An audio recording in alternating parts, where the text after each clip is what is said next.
Thanks for joining us on today's episode of A Little Sound with Miss B. You know how we do it. We talk about sounds of English language. We talk about pronunciation of words. And I am still your one and only Miss B. For the past weeks, we have been talking about homophones, if you can still remember. We have been treating this topic alphabetically. But today, I brought you a different package on this topic. And that is teaching this topic based on the sounds they are producing. I'm not going to take it alphabetically this time around. I'm going to take it by the sounds they are producing. So with that, I will start with the sound of R. R sound is written as letter A, and then we have dots, like some people call it, but I prefer calling it length mark. It is a long vowel sound. If you can remember, when we have length mark, you know that particular sound is a long sound. All right, that sound is the sound we are going to talk about right now. The sound is R. And we have word examples where we have the homophones of this particular sound. I'll start with the word arc, and then we have the homophone for these as arc. And by the way, today I won't be giving you explanations of these words. I'm just going to list the words for you so that I will be able to cover up what I have to do for this sound. Okay, so I have ark and they have A-R-K. So you remember the Ark of Covenant, that period in Israel. Okay, so we have another one to be chance. All right, and then we have the homophone of this particular word as chance. It's when you are chanting, and the other one is chance. I don't have chance. Okay, and then I have another one to be draft, D-R-A-F-T, and then I have another one to be draft again. Unfortunately, some people don't really know how to pronounce this word. Some people call it drought or drought, but the word is pronounced as draft and not drought or draft. I don't know how some people pronounce it. Okay, we move on to the next one, which is father. Father, everybody knows this pronunciation. I have a father. Who is your father? It's father. Remember, it's not father. Okay, and then the homophone for this word is father. When you say father, you mean you are going farther, like far away. Okay, so that is far, father, fathers. Okay, so that is father again, father. All right, I'll move on to the number 5. The 5th word I'll give you here is martial. Martial, you know, you've heard about martial arts, right? Okay, so that is the spelling. And then the homophone for this word is martial again, which is spelled as M-A-R-S-H-A-L. That's martial. Okay, the last word I will give you there is past. I've done this before. I think that was the first day we started this particular homophone. The last word I gave you for that day is past. That's P-A-S-T. That's past. And then we have the homophone again to be past, which is P-A-S-S-E-D. That's past. And that is it for that particular sound. Let's talk about another sound that has homophone. The sound is pronounced as O.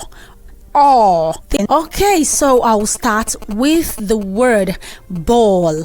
Ball is spelled as B-A-L-L. That's ball, you know it, the one you play. And then we have ball again, B-A-W-L is ball. All right, and then I have another one to be chord. I'm sure you know what chord is. And then we have another chord again, which is C-H-O-R-D, is also pronounced as chord. In other words, the CH there is producing the sound of K. You remember the diagram, CH.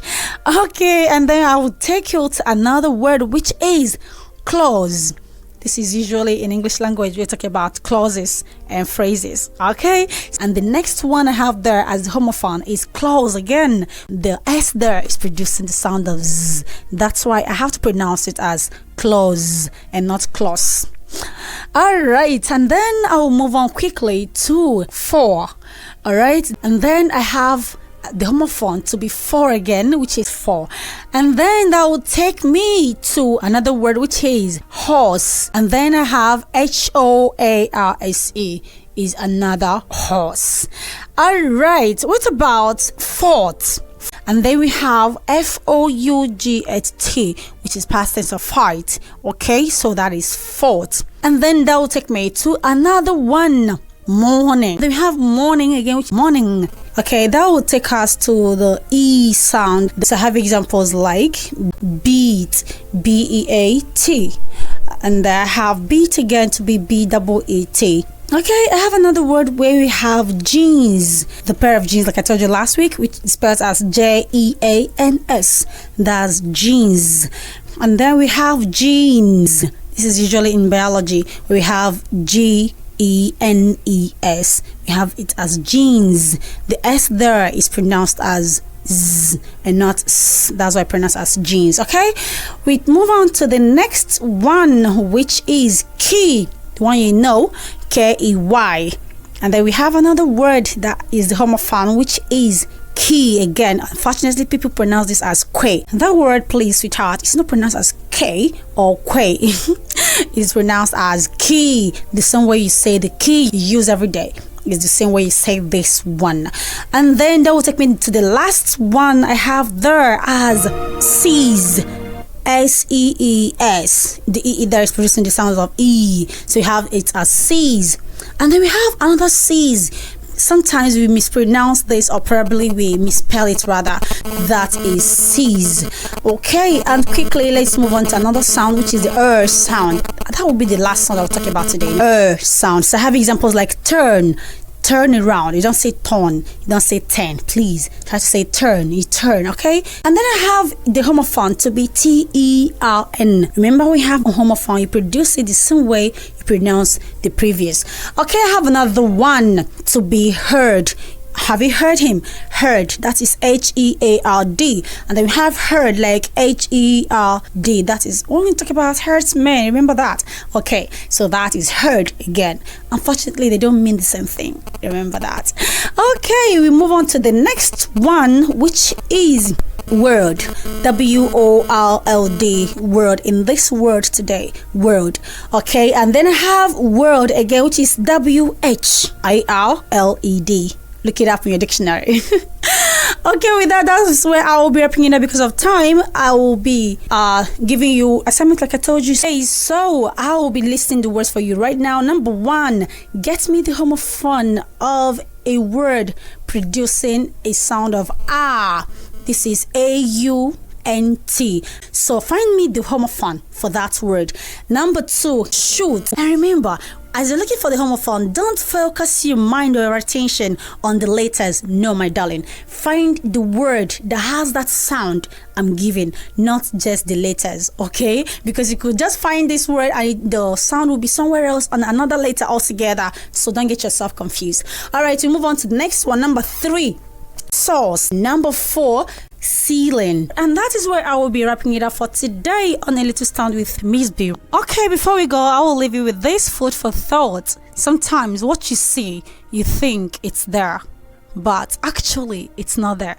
And what you cannot see, you feel it's not there, but actually it is there. So I'll say that again. Sometimes what you see, you feel it is there, but actually it's not there. And what you cannot see, you think it's not there, but actually it's there. Thank you very much for joining us. Till next week, I am still your one and only Miss B, and I'm also saying a very big thank you to you, my darling, for listening and for being a part of this program. Remember to connect with me on my social media platform, Miss B AJ. Till next week, stay safe and remain blessed.